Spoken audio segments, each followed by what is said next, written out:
ओम नमः शिवाय सीरियल को फुल HD क्वालिटी में पूरा देखने के लिए हमारे चैनल को सब्सक्राइब करें और बेल आइकन को दबाएं ताकि आपको हमारे नए नए एपिसोड्स देखने को मिलते रहें। मैं ओंकार, देव हो अथवा दानव, गंधर्व हो अथवा मानव, प्रकृति के नियम सभी के लिए समान है। मैं भी न टूट नियमों का पालनहार हूं। मैं ओंकार हूं। किंतु वो नहीं समझती। तब दुंदुभि निनाद प्रतिशोध लेने की प्रतिज्ञा कर तपस्या करता है। स्वर्ग में नारद आकर ये सूचना देते हैं, दुंदुभि निनाद को सिद्धियां प्राप्त होती हैं और वो भिन्न भिन्न प्रकार से ऋषियों ब्राह्मणों को पीड़ित करता है। अंत में शिव उसका वध करते हैं। तत्पश्चात भोलेनाथ कैलाश पर पहुंचकर समाधि में लीन हो जाते हैं तथा नंदी और शिवगण उनकी पूजा अर्चना करने को आतुर हैं।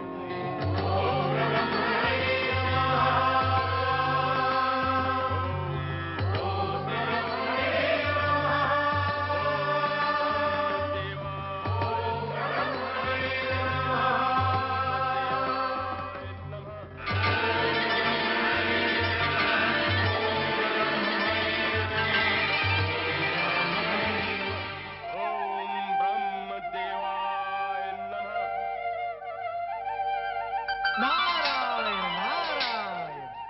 परमपिता, अपने पुत्र नारद का प्रणाम स्वीकार करें। आओ नारद। परमपिता, गंभीर विचार में डूबे हुए हैं, इसलिए अपने भक्त अंधक की पुकार सुन नहीं पा रहे हैं आप। वो आपको कब से पुकार रहा है। हम असमंजस में हैं नारद। दुविधा के कारण कुछ निर्णय नहीं ले पा रहे हैं। दुविधा? कैसी दुविधा? नारद, यदि हम अंधक को वरदान दे देते हैं तो उसका वही परिणाम होगा जो आज तक होता आया है। वो वरदान प्राप्त करके अहंकारवश आसुरी शक्तियों को बढ़ावा देगा, निर्दोष प्राणियों पर अत्याचार करेगा, धर्म और नीति के विरुद्ध आचरण करके लोक व्यवहार को नष्ट भ्रष्ट कर देगा। और यदि हम उसको वरदान और तपस्या का प्रतिफल नहीं देते हैं तो हमारा तपस्या का प्रतिदान देने का अटल नियम भंग होगा। हमें नियम का पालन भी करना है और इस जगत की सुख शांति एवं लोक कल्याण के लिए विचार भी करना है। पर यह कैसे होगा, यही दुविधा है नारद। नारायण नारायण। आप तो सृष्टि के रचयिता हैं, विधाता है, परम पिता है। भूत भविष्य वर्तमान आपके सम्मुख स्पष्ट है, फिर आपको दुविधा कैसी? आपके लिए मार्ग निकालना क्या कठिन है? नारद, हमारे सम्मुख इस सत्य के दो पक्ष सामने आते हैं। किसी भी एक पक्ष को स्वीकार करने से दूसरे पक्ष की हानि होती है, जो कि हमारा कर्म धर्म नहीं है। यही दुविधा है नारद। परमपिता, मैं तो आपका मानस पुत्र हूं। मैं आपको मंत्रणा देने का दुस्साहस कर ही नहीं सकता। हाँ, मैं निवेदन मात्र अवश्य कर सकता हूँ कि ऐसी दुविधा की स्थिति में समाधान के लिए भगवान भोलेनाथ की शरण में जाएंगे तो उचित होगा। अंधक भगवान भोलेनाथ का पुत्र है, अतः मेरा ऐसा विचार है कि पुत्र के विषय में भगवान भोलेनाथ उचित ही निर्णय लेंगे। ऐसा प्रतीत होता है कि तुम्हारा परामर्श उचित है नारद। अब भविष्य में कभी भी मुझ पर ऐसी दुविधा आएगी तो मैं तुमसे ही परामर्श लूंगा नारद। नारायण नारायण। अब आप मुझे लज्जित क्यों कर रहे हैं परमपिता? मैं भला आपको क्या परामर्श दे सकता हूँ? मैं तीनों लोकों में भ्रमण करता हूँ, इसलिए कुछ सत्य समेट लेता हूँ। उन्हीं के आधार पर कुछ आंकड़े प्रस्तुत कर देता हूँ। नारायण नारायण। माता पार्वती की जय। माता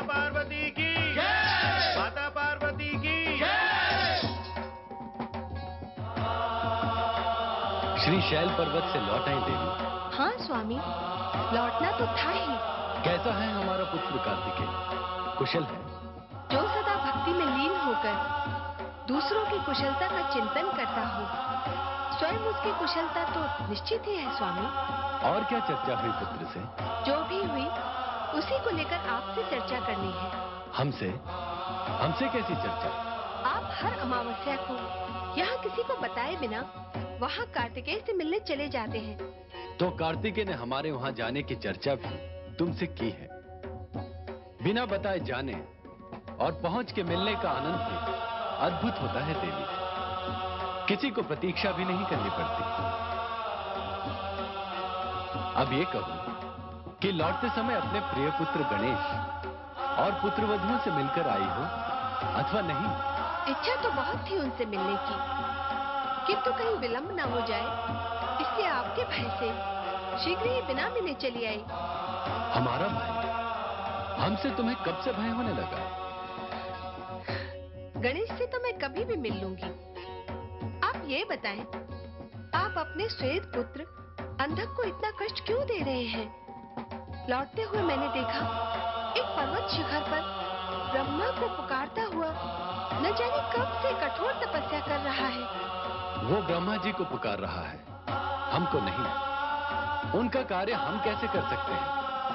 हो सकता है कि ब्रह्मा जी अंधक की परीक्षा ले रहे हों। सृष्टिकर्ता ब्रह्मदेव की जय! सृष्टिकर्ता ब्रह्मदेव की जय!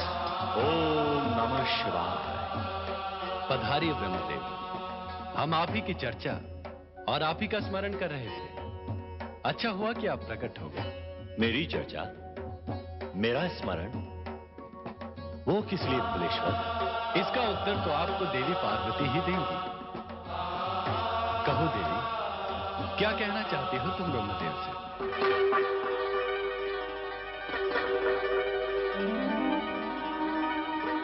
देवी पार्वती को आपके आराधक अंधक की चिंता हो रही है। आप ही इनकी जिज्ञासा का समाधान करें। मैं समाधान कैसे करूंगा देवेश्वर? मैं तो स्वयं समाधान के लिए यहां उपस्थित हुआ हूं।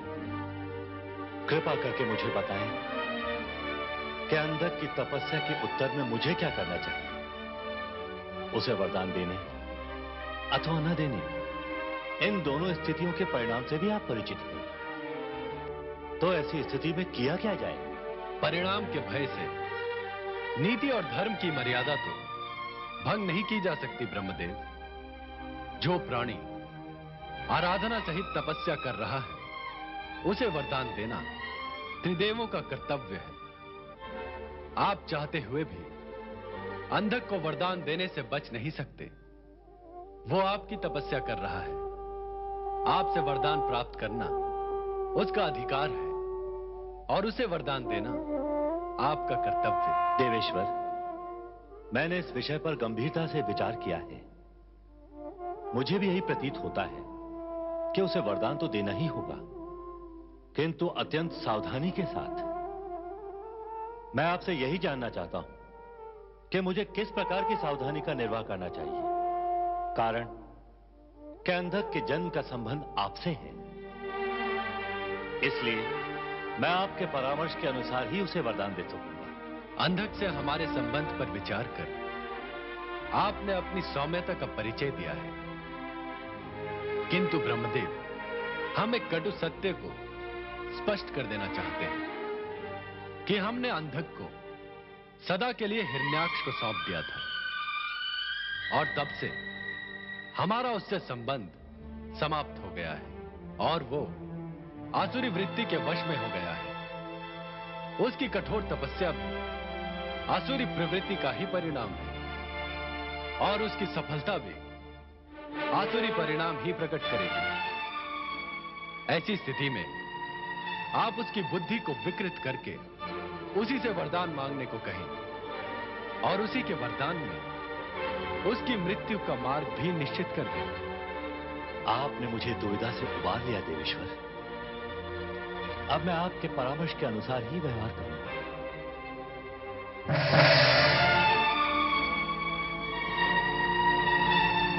तुम्हारे मन का प्रश्न हम समझ रहे हैं देव, किंतु इस समय केवल इतना बता सकते हैं कि अंधक के अंत का कारण तुम्हें ही बनना है। मुझे? हाँ, तुम्हें। तभी तो अंधक का अंत होगा।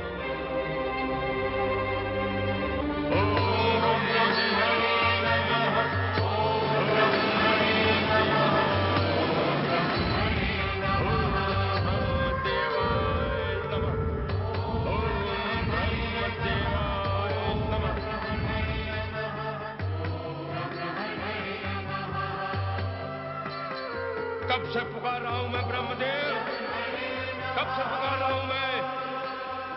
क्या आप मेरी पुकार नहीं सुनेंगे? सुन रहे हैं ना आप ब्रह्मदेव? मेरा आह्वान यदि आपने नहीं सुना तो मेरी चेतावनी ही सुने। यदि आपने दर्शन देकर मेरी तपस्या सफल नहीं की तो मैं अग्नि का आवाहन कर स्वयं को अग्नि में भस्म कर देता हूं। दानव श्रेष्ठ अंधकासुर। कौन बोला? कौन बोला? ब्रह्मदेव आप आ गए? हाँ अंधक, हम तुम्हारी घोर तपस्या से प्रसन्न हुए। जगत की अति दुर्लभ वस्तु जिसकी तुम्हें इच्छा हो हमसे मांग लो। आपने मेरी पुकार सुन ली? अच्छा किया आप आ गए और मुझे आत्मदाह से बचा लिया। वरदान मांगो अंधक। ब्रह्मदेव, हिरण्याक्ष का पुत्र होने के नाते असुर साम्राज्य पर मेरा अधिकार है, जिसे विष्णु की सहायता से दुष्ट प्रहलाद ने मुझसे छीन लिया है। मुझे वरदान दे ब्रह्मदेव कि जगत के सारे दैत्य मेरे सेवक हो जाएं, मुझ अंधक को दिव्य चक्षु प्राप्त हो। ब्रह्मदेव, स्वर्ग सम्राट इंद्र और देवता मेरे करदाता बन जाए। देवता, दैत्य, गंधर्व, यक्ष, नाग, मनुष्य, दैत्य शत्रु विष्णु, सर्वमयी शंकर तथा अन्य किसी भी प्राणी के हाथों मेरी मृत्यु ना हो पाए। अंधकासुर, तुम्हारी सभी मनोकामनाएं पूर्ण हो जाएंगी, किंतु मृत्यु का कोई कारण तो तुम्हें स्वीकार करना ही होगा, क्योंकि जिसने जन्म लिया है उसकी मृत्यु अवश्य होती है। इसलिए तुम स्वयं अपनी मृत्यु का कारण बता दो, फिर तुम्हें मुंह मांगा वरदान प्राप्त हो जाएगा।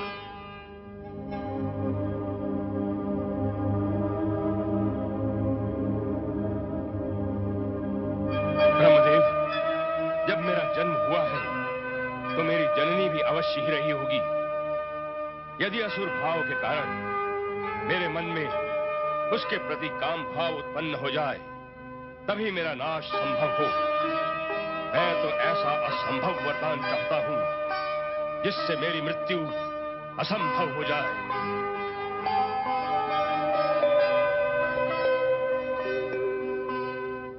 अंधकासुर, जो कुछ तुमने मांगा वो सब कुछ तुम्हें वरदान स्वरूप प्राप्त हो जाएगा। सब कुछ प्राप्त हो जाएगा? हाँ अंधक, तुम्हें इच्छित फल की प्राप्ति होगी। अर्थात मुझे दृष्टि भी प्राप्त हो जाएगी? अवश्य।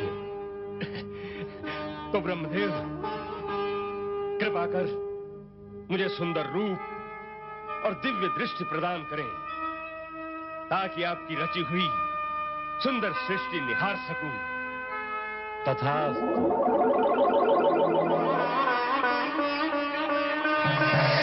मैं देख सकता हूं, मैं देख सकता हूं।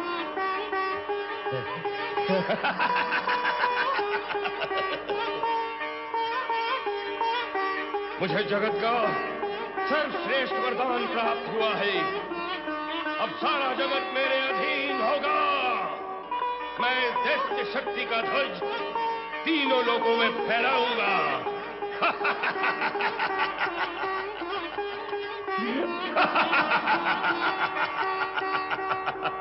पितामही, पितामही, पितामही, पितामही, देखिए पितामही, मैंने कठोर तपस्या के बल पर ब्रह्मदेव से वरदान प्राप्त करके सुंदर शरीर और नेत्र भी प्राप्त कर लिए हैं।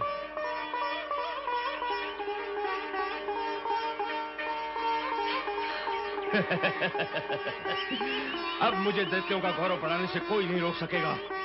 ब्रह्मदेव ने मुझे इच्छित वरदान दिए हैं।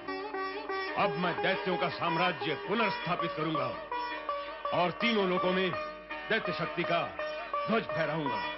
अब मुझे आशीर्वाद दे पितामही। तेरा तो पूर्ण कायाकल्प हो गया है पुत्र। तुझे इस रूप में देखकर मेरे मन को शांति मिली है रे अंधक। नहीं नहीं, अब अंधक नहीं, अब दैत्यराज। मैं तुझे आशीर्वाद देती हूँ कि तुम मेरे पुत्र हिरण्यकश्यप और हिरण्याक्ष से बढ़कर अपने जीवन में सफलता प्राप्त कर। और मेरी बात ध्यान से सुन। स्वर्ग पर आक्रमण करके इंद्र को अपना दास बनाओ। पृथ्वी के मानवों को अपनी दैत्य शक्ति से अपने वश में कर। और सबसे पहले उस दुष्ट और दैत्यद्रोही प्रहलाद को दंडित कर और उससे हिरण्यकश्यप का साम्राज्य छीन। आप निश्चिंत रहें पितामही, मैं आपकी आज्ञा का पालन अवश्य करूंगा। परंतु सावधान रहना पुत्र, वो प्रहलाद अत्यंत धूर्त है और उसकी धूर्तता में उसका साथ दे रहा है देवताओं का प्रिय देवता विष्णु। इन दोनों की कुचालों से सावधान रहना। चिंता के सारे कारण समाप्त हो गए हैं पितामही। मैंने ब्रह्मदेव से ऐसे ऐसे और इतने वरदान प्राप्त किए हैं कि प्रहलाद और उसका वो विष्णु मेरा कुछ भी अहित नहीं कर सकते। प्रणाम पितामही। चिरंजीव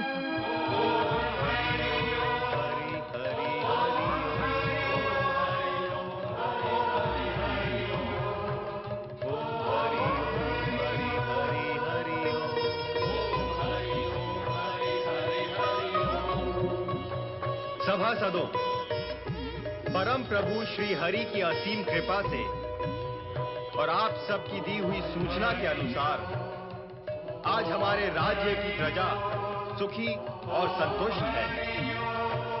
सारे राज्य में सुव्यवस्था है, जन जन में अनुशासन और प्रेम भाव है। इन सभी सुव्यवस्थाओं के लिए आप सबकी प्रतिभा, योग्यता और परिश्रम ही श्रेय योग्य है। आप सभी के सुचारू प्रबंधों के कारण ही प्रजा सुखी और शांतिमय जीवन व्यतीत कर रही है। महाराज, आप सारा श्रेय हमें क्यों दे रहे हैं? सत्य तो ये है महाराज कि आपने जो व्यवस्था निश्चित की है हम उसी का पालन कर रहे हैं। मंत्रीवर, व्यवस्था निश्चित करने से व्यवस्था का पालन करना राज्य, समाज व जनमानस के लिए अधिक हितकारी व महत्वपूर्ण होता है। अच्छी व्यवस्था के नियम तो बना दिए जाएं, किंतु उनका पालन अच्छे ढंग से ना किया जाए तो अच्छी व्यवस्था का महत्व भी समाप्त हो जाता है। इसीलिए व्यवस्था को कार्य रूप देने वाले सदा उसका पालन करने वाले ही श्रेय के भागी होते हैं। सत्य तो यही है। दैत्यराज अंधकासुर की, दैत्यराज अंधकासुर की, दैत्यराज अंधकासुर की।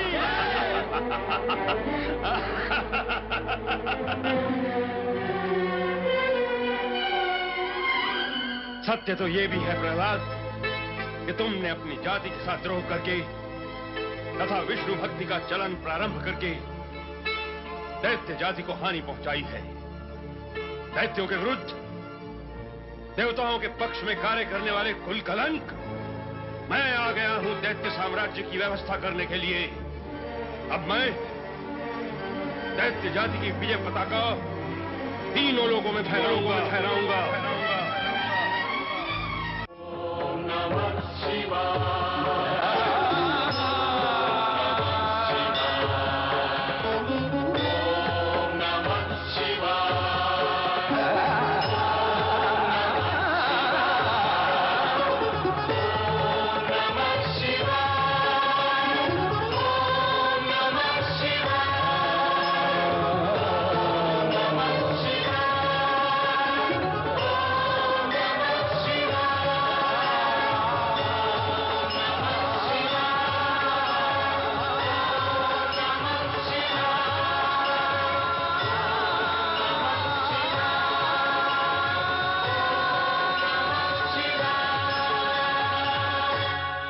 ओम नमः शिवाय।